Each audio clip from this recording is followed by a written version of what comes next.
welcome back to the channel. Thanks for following us. After the first video where we provided an overview of all the project cars that we got in the TorqueWorX shed, we did say we're going to go around and provide a bit more detail into each of the cars. This episode we're focusing on Matt's Clio 200. And Matt, what have you been doing on this engine? Right, well it originally started as a Renault Megane 225 lump, which we've fully stripped. We machined the block on the mains to take ACL race bearings, so machined the little tab slots in them. Then running ARP main studs, running ARP head studs. It's fully forged, so we've got pure motorsport rods, and the reason, and a custom CP piston from Pure Motorsport. The reason I've gone that way is because their rods are actually really made for NA, so they're lighter weight. A lot of the aftermarket rods you buy for the turbo conversions are quite heavy duty. Yeah. I'm never going to be running, like a PEC rod, for instance, will probably take like 500 horsepower rod or something ridiculous. But they're too heavy, really, for the rotating assembly. So we've gone with the Pure Motorsport, because, like I said, they're a lightweight forged rod. Yeah. Really nice quality stuff. CP pistons, so we've kept the standard bore, so we're running the standard Megane piston rings, which was recommended. And as the block was good, there's no need to change. So over the standard Megane engine, which is obviously this is a 225 engine, there are a few things on there that if you're going to start running a bit more power and you're going to be using it for track day, these are the sorts of things that we need to concentrate on as far as making it a little bit more robust, a bit more hard wearing. I mean the standard engine, I know like R26s, they run probably quite comfortable, like 260, 280 horsepower with similar foot-pounds. I'm assuming the 225 is probably similar. I'm sure there's people out there that know more than me about it, but yeah, I wanted to run a bit more, so I want to be in like the 350 mark ideally. Yeah. And reliable, because it's basically being built as a track car, so I just want to be a lap really. So yeah, that's why. I mean, that's why I've gone down that route. We've gone with a K-Tech turbo kit, so it runs a Garrett turbo. I mean, I can't tell exactly the specs of that, but it's from what K-Tech have said to me, it will do 400 horsepower if I needed it. The reason I've gone for that over like a 250 turbo or something like that, I wanted a broader power range. A lot of the Megane engines, they produce quite a lot of power and torque low down quite sharply. I didn't want that. I want more of a linear, smooth power. So that's why I've gone for that. Is there a plan to sort of things like boost by gear and things when you get to the tuning point, or are you going to run? Potentially, if that's available, yeah, and if it's needed. I mean, I want it drivable. I don't, as much as it's nice to say I've got 400 horsepower or whatever it may well be, I don't want to be coming out of every corner and it just lighting up both wheels. Yeah. And I've had them type of cars, and although they're quite fun in a straight line, they're not really that great. Anything else. Do these things run with drive-by-wire throttle? Or are they cable or? No, it's drive-by-wire. So okay. I'm sure you can modulate. You can modulate that pedal, and you can do stuff with boost. Potentially have blip. Blip. I don't really know, so I'm not. It is a bit new to me. Yeah. This sort of stuff. So gearbox-wise, I'll finish off the engine in a minute. But gearbox-wise, I am running a Megane gearbox with a gripper diff, plated diff. So we've rebuilt that, new bearings, and anything that needed to be replaced, I've replaced it, seals and etc. So that should be nice on track. Not ever used one. Yeah. Just gone off of people's recommendations. That again was Pure Motorsport. So Nick down there is pretty decent to deal with, I find. Yeah, and sort of obviously with a turbo engine, certainly something that's going to be pushing a lot of power in a small car. What about cooling? Oil and air. Oil-wise, I've gone for a Mocal. I think that's a 16 or 16 row, maybe 19. I don't know. You'd have to count them. can. Yeah, so reasonable size for that. I've got a thermostatic take-off plate off, before the wheel, and then I'm also running a lower temperature thermostat just for the cooling, and then I'm running the AirTech Meglio radiator and intercooler with their pipe work. So again, I've not used it, I've just gone for people, never used it before, so recommendations really. Gone with a TorqueWorX fuel rail, and then we're running, I think it's a 630 injectors, running a standard thickness McGann head gasket, so that brings the compression ratio to 9.5 to 1. I could have put a Clio head gasket on, which would have brought it down or up to 10 to 1, but I just wanted to give myself a little bit of leeway with obviously different fuels and stuff, make it a bit kinder. I'm trying to think what else we've done really. Obviously replaced all the major stuff like cam belt, water pump, every bearing, every little seal, all auxiliary items and everything like that. Stuff, yeah.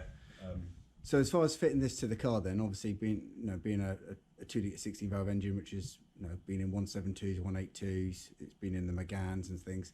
Is there anything specific required to get this into the engine bay? Is there anything different than engine mounts or anything? No, I mean, engine mount wise, I'm pretty sure it uses the Clio mount here, and the dog bone mount I'm pretty sure is the Megane one, and then I've got a Megane, I think it's a mix of Megane and Clio gearbox mount, if I remember correctly. Yeah.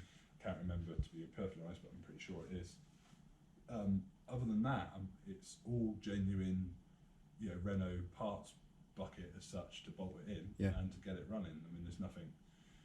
I did go to Beanie Sport, who done the wiring loom for me. Just for one reason, you needed I say needed. A lot of people say you need the phase 2 Megane wiring loom. As the conversions are getting more popular, they're harder to find, and I couldn't find one. I think the actual wiring to alter it to work, I think it's quite a simple job, to be perfectly honest, which I could have done, but Beanie Sport had them on the shelf. I can't, dare I say, I can't be bothered messing around with that sort of stuff. No, that's fair. Just plug it in. So there's a good overview of the engine. It's, I'd say, stuck with a lot of things off the shelf in regards to making this a bit more robust with a large turbo and obviously cooling and everything else. We'll now move back up to the shed and follow on with this in regards to the chassis and what we've actually done with the car. So it's been a couple of weeks since we did last video of the engine that's sitting up on Matt's stand, and as you can see, the engine's now in the car and it's being test fitted. Bit of work's been done on getting some heat shielding all fabricated in properly and bolted up. Got turbo blanket on there as well and a few other bits and pieces, and Matt's just at the point now where he's just trying to get test fitting of the radiator and the intercooler, which is currently a few issues with the alternator being in the way. Yeah, a couple of them. Well, I bought the AirTech radiator, intercooler and boost pipes. I mean, it doesn't seem to fit perfectly, to be perfectly honest, but a bit of modification needed to the mount. I am using the Clio alternator, so I don't know if that causes a problem, whereas perhaps some of you might know, I'm not sure. Yeah, so I've just got to modify some brackets to fit that how I'd like it.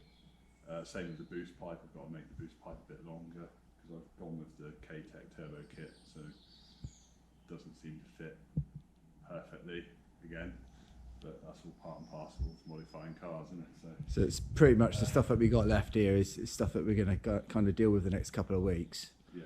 And then we'll have this thing hopefully running, and we'll do a follow-up video of the engine running and see how that's going on. So what about the rest of the car then, Matt? What have we done with sort of the exterior and some of the chassis and bits and pieces? As far as chassis goes, I've got AST 5100s on it. I've got to send them back to TorqueWorX. They're just going to service them for me. new seals and such. Brakes, they're standard brakes, standard discs. I've got DS 111s in the front and 2.5s in the rear, but I have got 265 Megang front calipers to do slightly bigger disc upgrade. Maybe in the future if I feel that it needs it. I'm not sure if it will, no, but the calipers, I've got the calipers there. You doing anything with brake lines and things like that? You're going to keep them standard for the time being? No, I've got braided lines. Yeah. They're braided in the rear at the minute. I just haven't fitted the ones in the front, so that's Hell Performance braided lines. Cool. Nice, fits nice bits of kit. So interior wise then, we've currently got the... Well, interior wise, we've got Recaro, the Renault Sport Recaros. Yeah. Are they grey? I think they call them the grey dot ones. Yeah. These are coming out, aren't they? So these these will be for sale. I mean, they're all in excellent condition, aren't they? Condition. Barely been used. So I'm not sure what to do on the interior yet. I don't know if to go half cage. I do want bucket seats because it's going to be mainly used for the track, this car. So I don't know if it's going to go half cage or full cage yet. Again, I suppose pros and cons, really. What are you thinking about? Thinking just sort of part of that conversation, is that going to be like a boating cage, or whether they're going to go weld in and strip the whole thing out? The ones that I've seen seem to be bolt-in. I know custom cages do a full welding cage, but I don't know if I can be bothered to strip the car right at this down to stage. nothing, to be honest, at the minute. Get it running. I'd like to get it used. Get to use it. Maybe the winter project. Maybe. I don't know. Anything with gear selection and stuff like that you doing? I know everybody goes for the. I think it's 0.1. Is it? I'm not sure if I'm that. Again, people's thoughts. Is it that much better?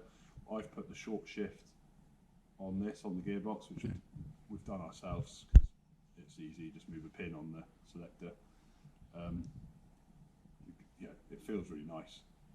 I don't know. See how it goes. I know Chris is the other guy that we've got working with us with the 182 Clios. Obviously, just had a new sort of selector and shifter brought in, and that's a bit taller than the one he had in there. So it'll be interesting to see what that's like in the next few months when we're out on track. There's obviously options like CAE and stuff as well, but the Renault guys seem to like to go the other route, don't they? Yeah, 0.1. Yeah, 0.1. I think it is. I mean, I do like the look of it. I just don't know if it. It's a bit of bling in it, really. Yeah. I think over anything. I mean, I don't know. Yeah. I'm sure there's people who say it's loads better. I'm sure. So back of the car then, pretty much, we've been quite lucky with this one when we bought this one. This one had a Akabovich system Yeah, it's got attached to it to start with. a cat back Akabovich, which makes a nice noise. Akabovich, I call it. That's from our bike days, Matt. That's how we used to call it. Yeah. And then wheels and tyres. These are obviously the standard Renault 200 sport wheels. Yeah, these are just the sort of runaround wheels at the minute. I'll put some decent wet tyres on it, or a decent wet, not a track wet, but just a decent, like, I don't know, Uniroyal or something like that. Yeah. For wet days. Let's have a quick look at the wheels that we're planning to put on this then. I've got these. These are actually the cup wheel. 8J, nice. so slightly wider than the originals. And then I've got, I can't remember what the tyres, they're 888Rs, but I can't remember the size of them now. I think they're 225. Yeah. So a little bit wider. 888Rs, and then, what are these 8J all round? So Yeah, just, 8J all round, that's nice and easy for tyre fitment and stuff, isn't it? Yeah, I can't remember what spacers we got. I think they're 10 mils all round as well. And then I've gone with Pure Motorsport stud kit. Just so these accommodate. are these forged wheels, or are they just lightweight? I'm not really sure. They're not lightweight. I can tell you that. They're quite a heavy wheel, actually. I'm assuming they look strong, and they do use them for the Cup race series. So I'm assuming they've just built them strong, so they break them. Let's have a quick look underneath the car set. And this, by magic, the car is now up in the air. Yeah. So what have we done underneath them, Matt? What have we got changed? I took the rear axle off. I mean, this was about a year ago, in fairness, I've done this. So it probably wants a re-powder coating, but I put the Pure Motorsport strengthening kit on. ASTs again on the rear. Braided lines. Where are they? Just there, how braided lines, like we said. It's not. It's Not major. So not major. I have put the Pure Motorsport spherical bearings in there rather than the bushes. People's thoughts really. I haven't actually used this on track yet with them bearings, and I'm wondering whether it might be a little bit too snappy with them on. well, so with the strengthening then, is this a sort of a common thing that you do with 200s and 197s on track really regarding this rear A lot of beam? people seem to do it. Yeah. I've done it because a lot of people seem to do it. So it makes it a bit stiffer. It just makes the rear end a bit stiffer. Likely to clock its rear wheel a bit more. I'm assuming it just over rotates a little bit quicker. I'm assuming that's perhaps one reason I might go back to some standard bushes on the back. Yeah, I don't know. I'll try it. We'll try it first and we'll see what it does. If it tends to be a bit too keen to overtake itself, I'll change it. So we're going to keep the exhaust as it is. I think what you got on there is pretty cool, isn't it? Yeah, I mean, it's a nice bit of kit. Yeah. Isn't it? I don't think I need to go bigger diameter. Horsepower wise, yeah, as we said before, I built the engine for. That's it. Built the engine for way over 400 horsepower. It's all fully forged with Pure Motorsport rods and custom pistons. Nice and tight up there, isn't it? Yeah, it's a bit close, isn't it? We had to move the fuel lines. I think if anybody's done this conversion, they'll know that the fuel lines are quite close. So we've moved the fuel lines to come in over the gearbox rather than over there. Like gripper diff. Yeah. The gripper diff. There's been a couple of conversations about that. That thing. We obviously, when we did the first video, was it's pretty hardcore on the road, isn't it? It's fairly hard to go off and do the weekly shop in the car, isn't it, with that gripper diff? It's just the noise, isn't it? When like in the car park, so in reverse, and you get the just reversing. It's like it sounds like the engine's going to fall out, to be honest. But you can really feel it when you're pushing on. Like it's a lovely bit of kit. We'll find out, won't we? So I'm sure on track it was really brilliant. Everybody seems to rate them. I think we say we got a few more weeks on this. Get this one up and running. It's then got to go off to the tuner, which obviously we'll do a video of it going to the tuner, and that'll be really good fun. Fingers crossed, the engine stays in one piece. And the engine stays in one piece. I'm sure it'll be fine. Little bit of testing. We've got some track days coming up, so we'll put some videos up of that, of some of the cars that we're currently taking there. We just needed to get out on track. Based on what the last couple of years has been like, we're just desperate to get out and do a load of track days this year. So we'll hopefully have this one on track sort of probably at the beginning of the summer, sort of summertime, hopefully, if not earlier. I'm hoping if I can get everything, the bit of modification I need to do, I'm hoping like middle of next month really to have it up and running. And cool. Yeah, that'd be the ideal situation. Brilliant. So thanks again for everyone for watching this video. Hope it's of interest. Like I said, we've got a couple of things that we're really keen on getting some of the Renault enthusiasts to feedback on, so feel free to add some stuff to the comments. And obviously we've got lots more content to come. Apologies that it's taken us so long to get some of these videos up. Sort of real life's got in the way the last couple of months, but we plan on doing a lot more along with the track days over the next couple of months. So fingers crossed you stay with us, and please subscribe. Thanks very much.